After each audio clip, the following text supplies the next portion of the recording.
Ouvrons les Écritures alors que nous sommes debout. Ouvrons un peu les Écritures. Alléluia. Michée chapitre 5, le verset 1er et le 2e verset. Et moi je vais lire Psaume 89, verset 12 au 18e verset. Le premier orateur pourra nous lire, un lecteur pourra prendre Michée chapitre 2, chapitre 5 du 1er au 2e verset. Et moi je vais lire le Psaume 89. Nous lisons dans le nom de Jésus. Amen. Michée chapitre 5, verset 1. Michée chapitre 2. 5, 1, 2. Michée chapitre 5. 1. Le verset 2. Le verset 1 à 2. Oui. Et toi, Bethléem Ephrata. Et toi, Bethléem Ephrata. Entre le milieu de Juda. Wow. De toi sortira pour moi celui qui dominera sur Israël. De toi sortira pour moi celui qui dominera Israël. Et dont l'origine remonte au temps des anciens. Et dont l'origine remonte aux temps anciens. Au jour de l'éternité. Au jour de l'éternité. C'est pourquoi. C'est pourquoi. Il ouvrira jusqu'au temps où enfantera celle qui doit enfanter. Yeah. Et le reste de ce frère reviendra auprès des enfants d'Israël. Effectivement. Je suis dans Psaume 89, 12 à 18. Nous lisons au nom de Jésus. Nous lisons au nom de Jésus. Car tu es la gloire de sa puissance. C'est ta faveur qui relève notre force. Car l'Éternel est notre bouclier. Le Saint d'Israël est notre roi. Alors, tu parleras dans une vision à ton bien-aimé. Et tu dis, j'ai prêté mon secours à un héros. J'ai élevé du milieu du peuple un jeune homme. J'ai trouvé David. Voilà, je commence au verset 12.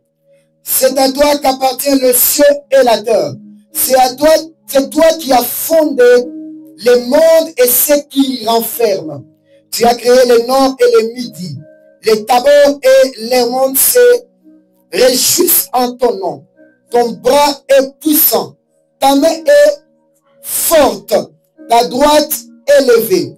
La justice et l'équité sont la base de ton trône. La bonté et la fidélité sont devant ta face. Heureux le peuple qui connaît les sons de la trompette. Il marche à la clarté de la face, ô Éternel. Heureux le peuple qui connaît les sons de la trompette. Il marche à la clarté de ta face, ô Éternel. Il se réjouit sans cesse de ton nom et il se glorifie de ta justice. Car tu es la gloire de sa puissance, c'est ta faveur qui relève notre force. Est-ce que tu peux élever tes deux mains et confesser la foi en disant, Seigneur Jésus, je crois de tout mon cœur que tu es mort pour mes péchés. Je confesse de ma bouche que tu es ressuscité pour ma justification.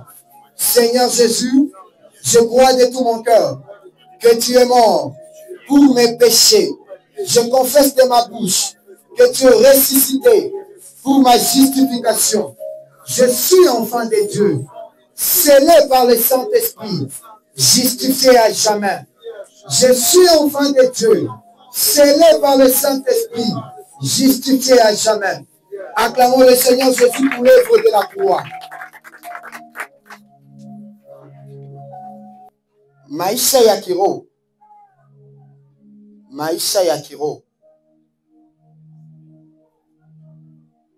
Haiko vile vyote venye hauyue njo unaita kiroho. Hapana. Kwanza kiroho ni vile venye unayua. La foi, ce n'est pas la sommation de tout ce que tu ne connais pas. Parce que même la foi est une connaissance. Parce qu'on dit, la foi vient de ce que l'on entend. Et ce que l'on entend vient de la parole de Christ. Pour dire que c'est au travers de la parole de Christ que nous avons la foi. Donc, la spiritualité est bâtie sur la connaissance. Tu ne peux pas grandir spirituellement sans avoir un bagage consistant de connaissances. Sans la connaissance, tu feras ce qui viendra de toi, mais ce qui viendra de toi ne sera plus vrai. Parce qu'une chose est vraie quand la chose répond aux normes de la véracité. La deuxième chose que j'aimerais vraiment que nous puissions poser comme fondement de ces messages est que il y a la connaissance, une bonne connaissance et une mauvaise connaissance. Je te rappelle qu'Adam et Ève n'ont pas été chassés du jardin parce qu'ils étaient des ignorants, mais parce qu'ils ont connu la mauvaise connaissance.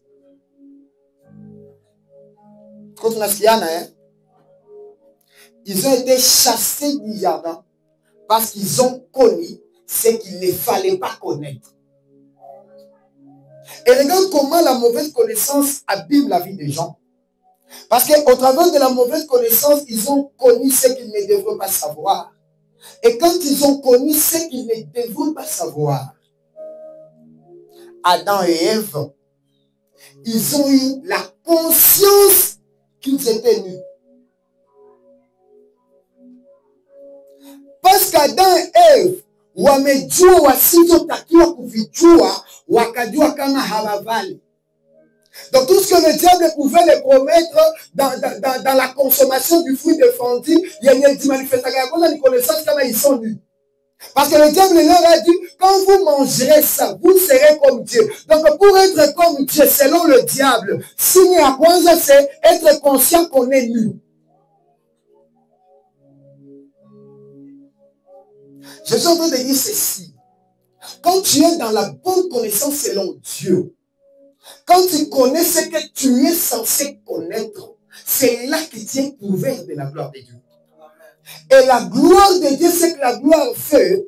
La gloire n'enlève pas tes imperfections, mais la gloire couvre ses imperfections. L'homme parfait n'existera jamais. L'homme parfait, l'homme bien taillé n'existera jamais. L'homme aura toujours des imperfections, mais ces imperfections ont besoin d'une situation valorisante qui est la gloire de Dieu. Parce que la gloire de Dieu a la capacité de couvrir ce que tu appelles nudité.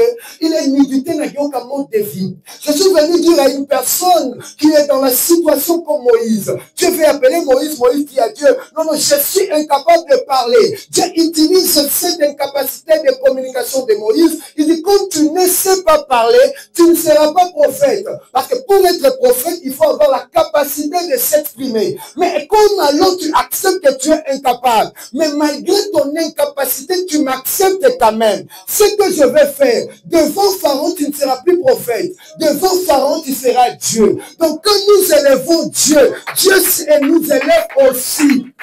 Je suis en train de dire ceci. Dans la prière de notre Père, il est dit ceci. Notre Père qui es aux cieux, que ton nom soit sanctifié, que ton règne vienne. Premièrement, la responsabilité incombe au Fils de vénérer le Père.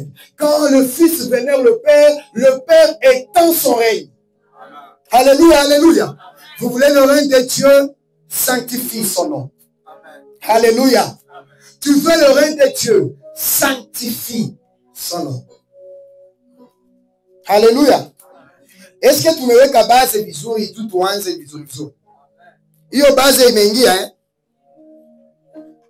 Chapitre ya kwanza yenye tutasoma inasema la primauté du spirituel sur les temporels. La primauté du spirituel sur les temporels.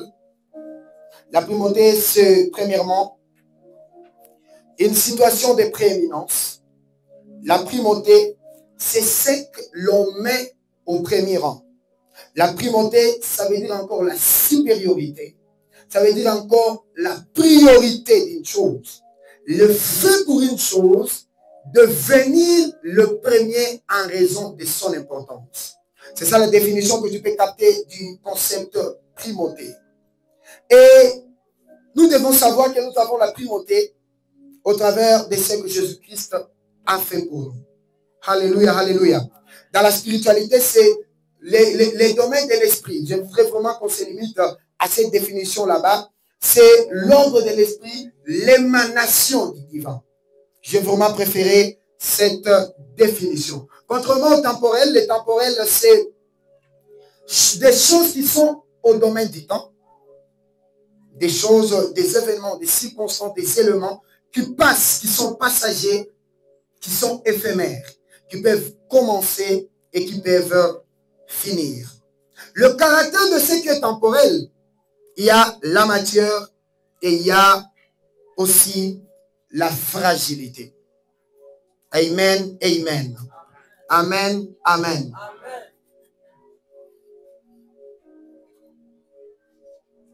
Nikwambie ukweli kabisa, dunia yenye tuko wamo iko reji, inaongozwa na ulimwengu ya kiroho. Alléluia. Le monde dans lequel nous trouvons est régi par la spiritualité. Parler de la primauté du spirituel sur les temporels, je vais tout simplement susciter attention et très cher.